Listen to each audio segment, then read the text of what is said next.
নীরবে মানবসেবা কাজ করে যাচ্ছেন তারেক রহমান। বিএনপির ভারপ্রাপ্ত চেয়ারম্যান তারেক রহমান ২০০৮ সালের ১১ সেপ্টেম্বর লন্ডনের উদ্দেশ্যে ঢাকা ছাড়েন পরিবারের সদস্যদের সঙ্গে নিয়ে। আওয়ামী লীগ সরকারের পতনের পর দলীয় কর্মকাণ্ড পরিচালনা ও সরকারকে সহযোগিতা করতে নানামুখী কর্মকাণ্ড চালিয়ে নিজের নেতৃত্ব ক্ষমতার প্রমাণ দিয়ে যাচ্ছেন তারেক রহমান। দীর্ঘ আন্দোলন সংগ্রামে নেতৃত্ব দিয়ে আসা এই নেতা নীরবে অনেকটা গোপনে আরও কিছু কাজ করে আসছেন, যা কখনো সামনে আসেনি। তিনি নিজেও এসব কাজ প্রকাশ্যে আনতে চান না। বিএনপি স্থানীয় নেতাকর্মীদের অনেকে জানেন না তারেক রহমান সরাসরি এসব কর্মকাণ্ড চালাচ্ছেন। আমরা বিএনপি পরিবারের আহ্বায়ক আতিকুর রহমান রুমন বলেন, বিএনপির ভারপ্রাপ্ত চেয়ারম্যান তারেক রহমান রাজনৈতিক কর্মকাণ্ডের বাইরে অনেক মানবিক কাজ করে আসছেন। তিনি চান না এসব প্রকাশ্যে আসুক। গোপনে নীরবে তিনি এসব কর্মকাণ্ড পরিচালনা করেন।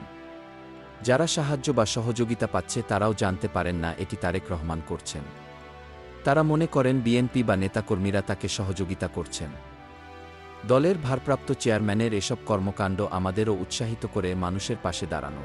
তারেক রহমানের ঘনিষ্ঠ সূত্র বলছে, আত্মতৃপ্তির জন্যই তিনি এসব কাজ করে যাচ্ছেন।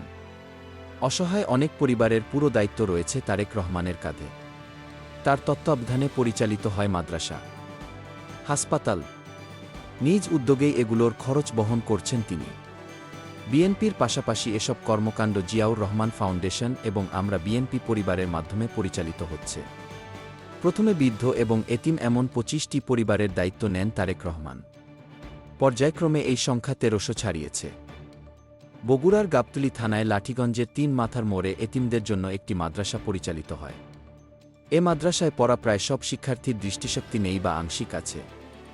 এ মাদ্রাসার প্রধান শিক্ষকও অন্ধ, তার উদ্যোগেই এ মাদ্রাসা করা হয়। ২০১১ সালের দিকে এ মাদ্রাসার তথ্য জানতে পারেন তারেক রহমান।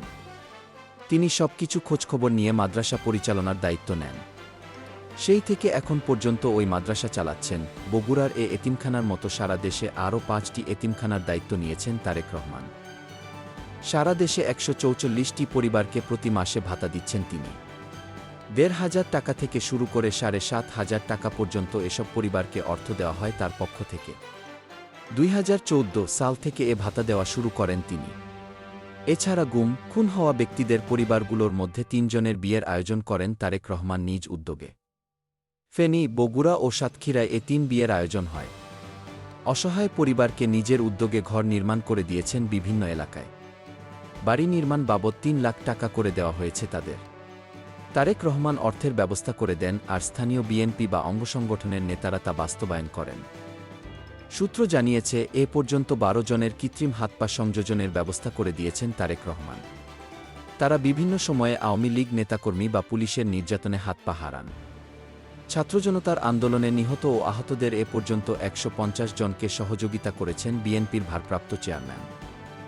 লক্ষ্মীপুর ৪ আসনের সাবেক এমপি ও বিএনপি নেতা মোহাম্মদ আশরাফ উদ্দিন নিজান বলেন, বিএনপি, যুবদল, স্বেচ্ছাসেবক দল, ছাত্রদল, কৃষক দল, তাঁতি দল, মহিলা দল, মুক্তিযোদ্ধা দলসহ অঙ্গ ও সহযোগী সংগঠনের মাধ্যমে সারা দেশে প্রতিনিয়ত অসহায় মানুষ ও দলের সমস্যাপীড়িত নেতাকর্মীদের সহায়তা করে আসছেন তারেক রহমান। ডেস্ক রিপোর্ট, বিই নিউজ।